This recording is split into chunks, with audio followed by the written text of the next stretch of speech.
A vista de dron se aprecian estas históricas inundaciones en Ávila. Los ríos Adaja y Chico han duplicado su caudal y esto ha provocado cortes de carreteras y desalojos en la zona sur de la ciudad. 14 comunidades autónomas sufren hoy los efectos de la borrasca Martiño y nuestros compañeros sobre el terreno nos lo contarán enseguida. Lo que más preocupa es lo que está sucediendo en Ávila y en otros muchos lugares. Los ríos están a punto de provocar inundaciones importantes. Esta mañana, por ejemplo, en Ávila, los bomberos han rescatado a un grupo de estudiantes sevillanos y a sus 3 monitores que estaban de convivencias en un colegio de la ciudad. Silvia González. Sí, afortunadamente todos se encuentran en perfecto estado, han podido ser desalojados en torno a las 7 de la mañana cuando el agua del río Adaja ha comenzado a rodear ese centro de espiritualidad donde se encontraban. La situación a estas horas sigue siendo muy complicada en Ávila. Este es el aspecto que presenta una de las calles afectadas. Son muchos los trabajadores que no han podido acceder a sus puestos de trabajo, también propietarios de negocios que a estas horas no han podido acceder al interior de sus locales y muchos los vecinos que a estas horas continúan achicando agua que anega garajes bajos y trasteros. La situación podría complicarse esta tarde ante la previsión de precipitaciones. El Ayuntamiento de Ávila acaba de declarar la situación de emergencias y se mantiene el riesgo por inundaciones declarado por la Junta de Castilla y León. Alerta roja en Madrid por este otro río, por el Manzanares y su afluente, el Jarama. En esta comunidad autónoma hay 8 ríos en peligro de que se desborden. El Manzanares ha multiplicado por 15 el volumen del agua que arrastra. 5 universidades han cerrado sus puertas, se recomienda el teletrabajo y el ayuntamiento ha pedido que se limiten al máximo los desplazamientos en coche. Eduardo Siles.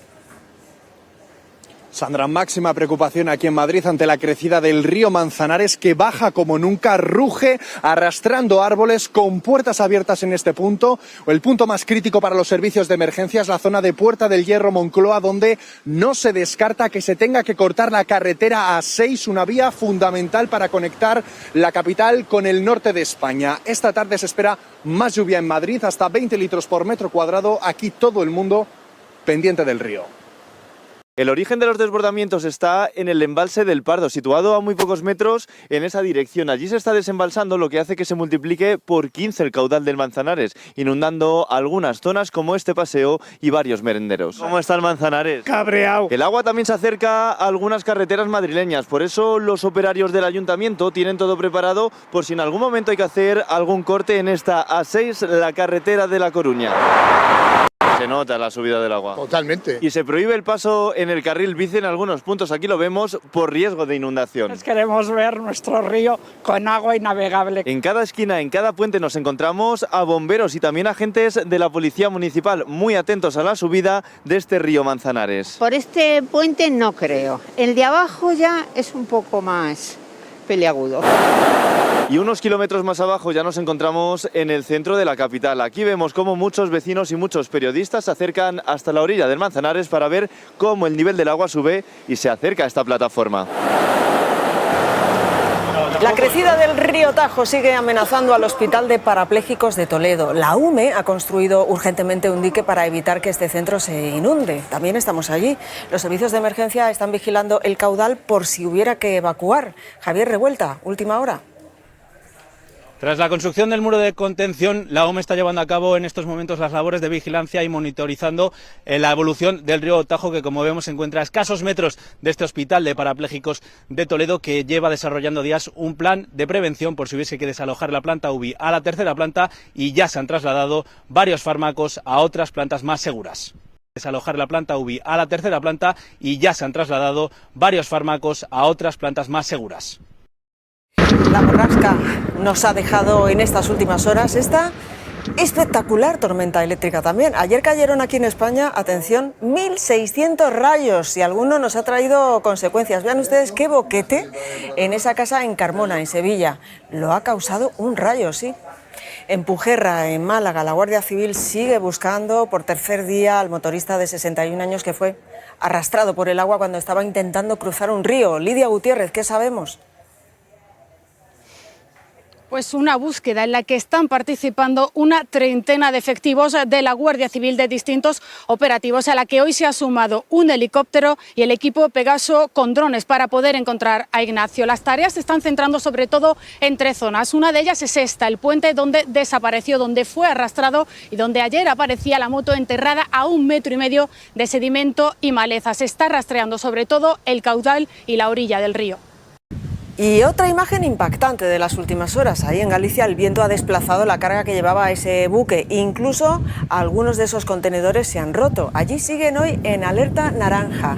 Es viernes y visto lo visto, pues hay carreteras que es mejor evitar en las próximas horas. María Rodríguez, ¿qué es lo que dice la DGT a esta hora? Pues desde aquí nos piden que no cojamos el coche si no es imprescindible y que antes de salir miremos bien el tráfico, porque ahora mismo hay 34 carreteras cortadas. Todas son secundarias, salvo una principal, la autopista de Sevilla, la AP4, que está causando muchísimos problemas. Los puntos más complicados, además de Andalucía, tenemos también varios cortes en Madrid, en Ávila, en Badajoz y en la provincia de Valencia. Mucha precaución.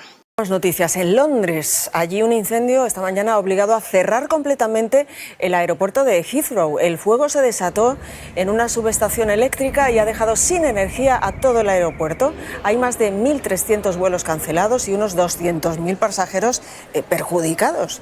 Heathrow es el aeropuerto con más actividad de Europa y de hecho es el 5º en todo el mundo. Va a estar cerrado todo este día y no es cualquier día, Eva Millán, es que hoy es viernes además.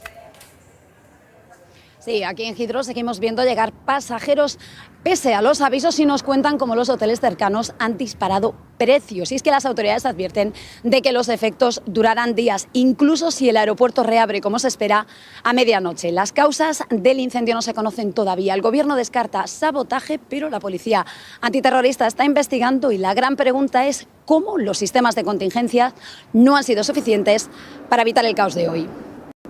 Desde luego que sí. Aquí en España había programados hoy 54 vuelos con origen o con destino a Heathrow. A lo largo de la mañana ya, Alberto Ramos, se han ido cancelando todos. Sí, a estas horas ya podemos decir que más de la mitad de todos esos vuelos ya se han cancelado definitivamente, en concreto 28. Pero el mayor problema que se ha vivido esta mañana lo ha provocado los vuelos que venían de América con destino Londres y que han tenido que verse obligados a aterrizar de forma inesperada aquí en España. En concreto en Madrid ha habido 1.500 pasajeros que pedían una explicación que nunca llegaba. Ninguno ha conseguido llegar a su destino, muchos han perdido conexiones aéreas o han perdido noches de hotel y tan solo a lo largo de la mañana han conseguido reubicarse a algunos pocos de estos pasajeros, eso sí, en otros vuelos y a otros destinos diferentes, porque Heathrow sigue cerrado. Cerrado hasta las 12 de esta noche. La policía antiterrorista, como habíamos escuchado antes, asume la investigación de este incendio en Heathrow. El cierre del aeropuerto se produce de todos modos cuando Europa está en alerta ante los sabotajes de Rusia. En el Reino Unido piden hoy cautela también antes de señalar a nadie. Nada sugiere que haya algo sucio, pero no sabemos las causas del incendio y obviamente es un hecho sin precedentes. Y entre tanto, pues Rusia sigue bombardeando Ucrania. Hoy ha lanzado su mayor ataque con drones sobre viviendas e infraestructuras energéticas en Odessa, en la ciudad portuaria que Putin tiene mucho interés en poder controlar. La guerra continúa y en Bruselas varios países están ya preparando un plan de seguridad por si Estados Unidos abandona la OTAN. Guillermo Pascual.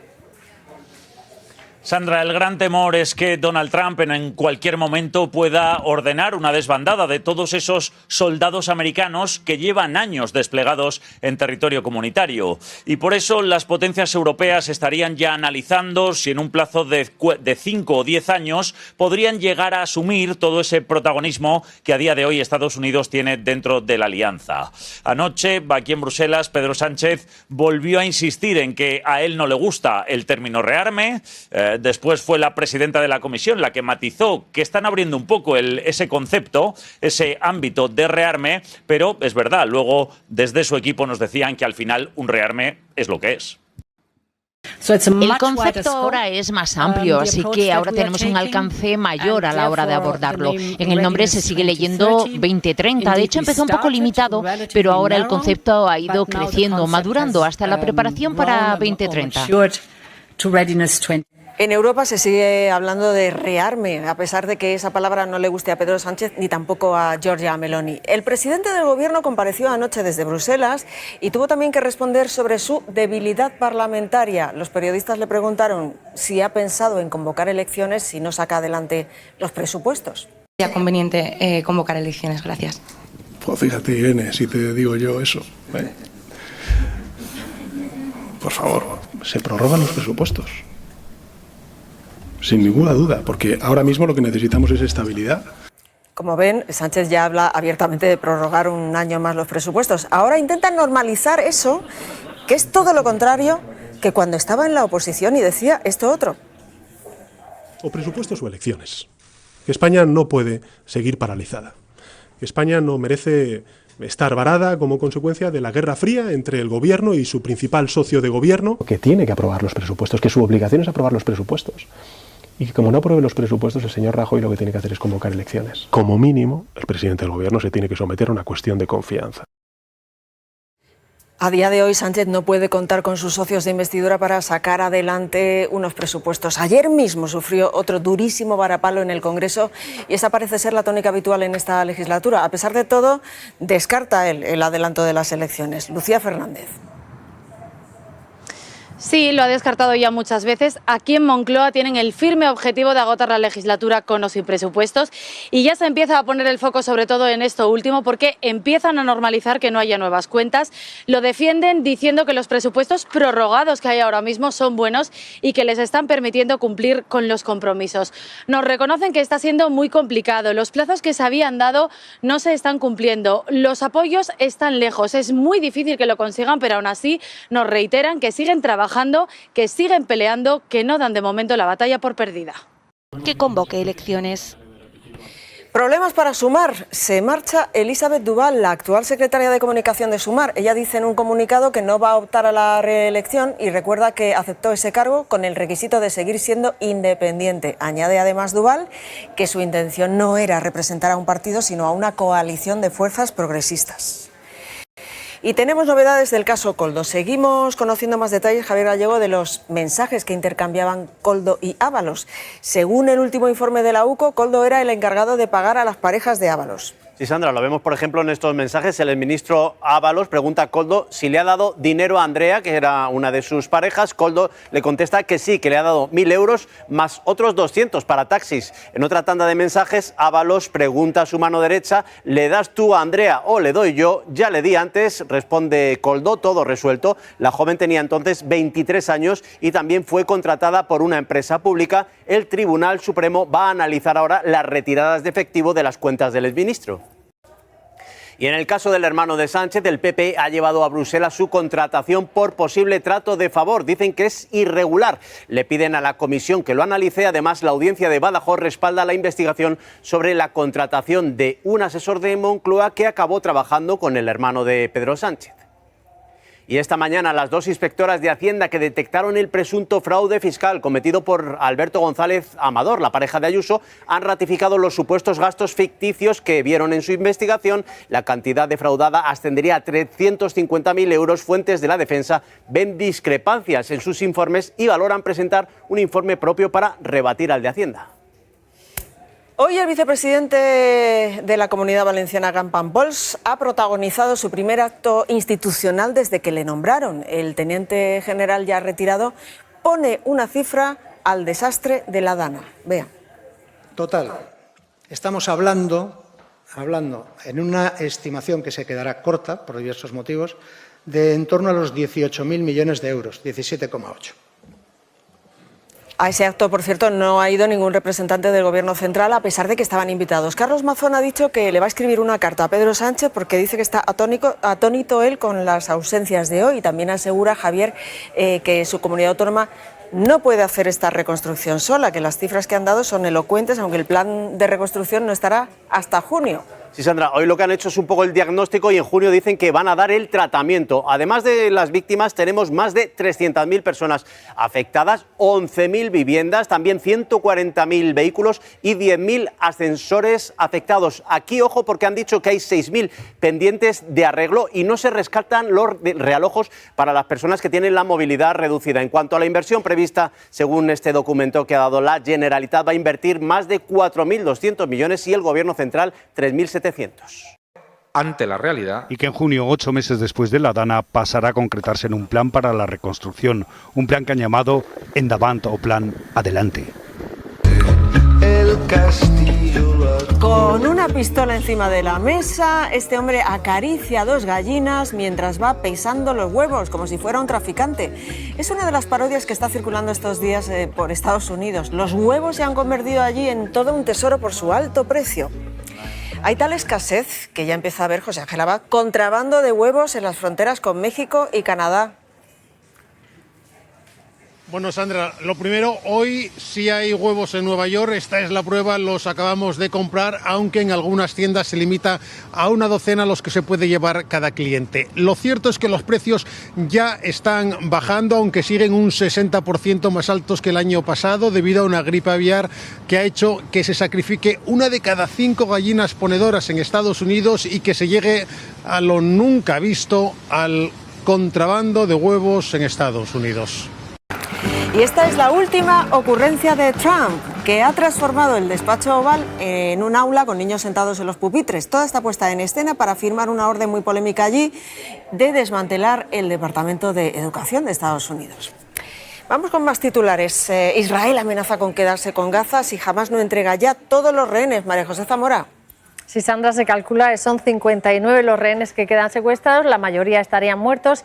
El ministro de Defensa ha dado ya orden al ejército israelí para ir ocupando territorios por toda la franja hasta tomar el control total. Eso es lo que va a ocurrir a menos que vayan liberando a los rehenes. El plan es echar a la población en Gazatí para crear más zonas de seguridad para las comunidades israelíes cercanas.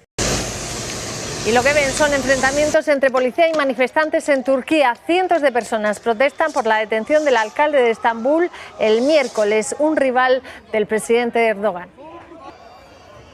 Más imágenes. La Guardia Civil ha detenido en las Cabezas de San Juan, en Sevilla, a un hombre acusado de matar a una vecina. Vean la imagen. Todo el pueblo se ha sumado al grito de asesino. El detenido tiene 35 años y la investigación apunta a que entró a robar en la casa de la víctima, que es una mujer de 79 años, y ahí fue donde la mató. Otra imagen. Eso ha ocurrido en Barcelona. Un coche impide el paso a 2 autobuses en plena autovía. Frena, se cambia de carril, cerrándoles el paso en una peligrosísima conducción temeraria. ¿Se puede dar voz a un asesino? ¿Puede la justicia frenarlo? El libro de José Bretón, en el que confiesa su terrible crimen, el asesinato de sus hijos, se acordarán de este caso, ha generado una enorme polémica. La madre de los niños lo ha denunciado, no quiere que salga el libro, y la editorial, a la espera de lo que diga el juez, defiende su derecho a publicarlo. Nuestra buena noticia de hoy nos lleva hasta Barcelona para conocer a Anas, un chico de 15 años que ha recibido el primer trasplante pediátrico simultáneo de hígado y corazón en el Hospital Vall d'Hebron, gracias a una técnica que permite preservar el hígado más de 8 horas después de su extracción. Anas había nacido con un único ventrículo, no podía pasear ni ir al colegio y tenía que hacerse 2 transfusiones de sangre cada semana. Con el mazo. ¿Qué hace? ¡Deja de golpear con el mazo! Juicio, suspense, romances o algún que otro toque son algunos de los ingredientes de Perdiendo el Juicio, una serie que hoy se ha presentado en el Festival de Málaga. Así nos vamos, cuidado con la lluvia y con las alergias. Les dejo con Angie Rigueiro, Deportes. Hasta el lunes. ¿Qué tal están? Muy buenas tardes. Les contamos la historia de Vicky Hernández. Fíjense, hasta sus 44 años jamás había levantado una pesa, pero fue a hacerlo y nunca más ha podido dejarlo. Pero no solo eso, sino que se ha convertido en culturista y ha competido a nivel internacional. Carlos Martínez, uno de los mejores jugadores de 3x3 de baloncesto que tenemos en nuestro país, ha dado un paso más en su empresa, que respeta el medio ambiente, y está fabricando redes de pesca recicladas para uso deportivo. El piloto Diego Ruilova ha cambiado el volante de su camión por el del coche, pero no se crean, no cualquier coche, sino uno de segunda categoría del Mundial de Rallys. Va a debutar en el Mundial y ojo, porque Fernando Alonso es su asesor.